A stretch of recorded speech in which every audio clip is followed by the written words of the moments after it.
Trump's BLS firing, trust in institutions, and economic impact. Imagine a world where the very institutions we rely on to provide accurate economic data are suddenly under a cloud of suspicion. That's the reality we're facing today, as the White House's decision to fire the head of the Bureau of Labor Statistics, BLS, has sparked a heated debate about trust in government institutions. Let's dive into the details and explore the implications of this controversial move. Jasmine Wright from Notice breaks it down for us. The White House has been adamant that the firing was due to a series of errors made under the former BLS head's leadership.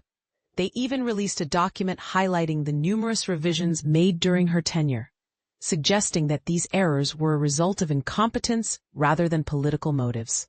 Some Republicans are on board with this narrative, but others, like Senator Tom Tillis, are not so sure. Tillis argues that if there was concrete evidence of data manipulation, then the firing would be justified. However, if it was simply because the administration didn't like the job numbers, he believes they need to grow up and accept the data as it is. This divide among Republicans highlights the complexity of the situation and the mixed reactions to the president's actions. But here's where it gets controversial. The firing of the BLS head comes at a time when trust in major institutions is already at an all-time low. Amy Walter, from the Cook Political Report, points out that this move is only adding fuel to the fire of distrust. She emphasizes that voters are increasingly looking at personal experiences, such as the cost of living, as indicators of economic health rather than relying on official statistics. This shift in perspective is crucial because it shows that people are more concerned with their daily lives than abstract economic data. And this is the part most people miss. The BLS numbers, GDP rates, and other official statistics are crucial. Unreliable employment data, Kevin Hassett's insights, and BLS revisions. Imagine this. The very data that economists and policymakers rely on to make crucial decisions is suddenly called into question. This is exactly what NEC Director Kevin Hassett is highlighting in his recent remarks on CNBC. Hassett has boldly stated that the employment data has been unreliable, sparking a wave of concern and curiosity.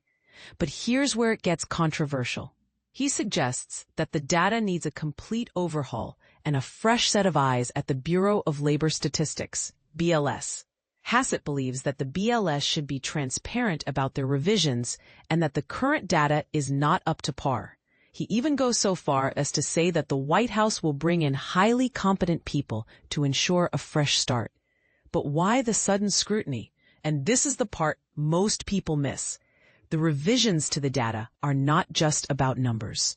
They can have significant political implications. Hassett's comments come at a time when the jobs report shows slower than expected growth, and the tariff situation is still a hot topic. He expects that most tariffs will be borne by foreign companies, but the uncertainty surrounding tariffs is far from over. The tariff situation, he notes, is not done, and a president is always open to a deal. Hassett also expresses disappointment that Federal Reserve votes are separated along party lines, a point that could spark heated debates. He mentions that Sec Besant is leading the nomination list for the Federal Reserve Board member, and there are a couple of deals expected to be finalized this week. Despite the challenges, Hassett remains optimistic about the second half of the year.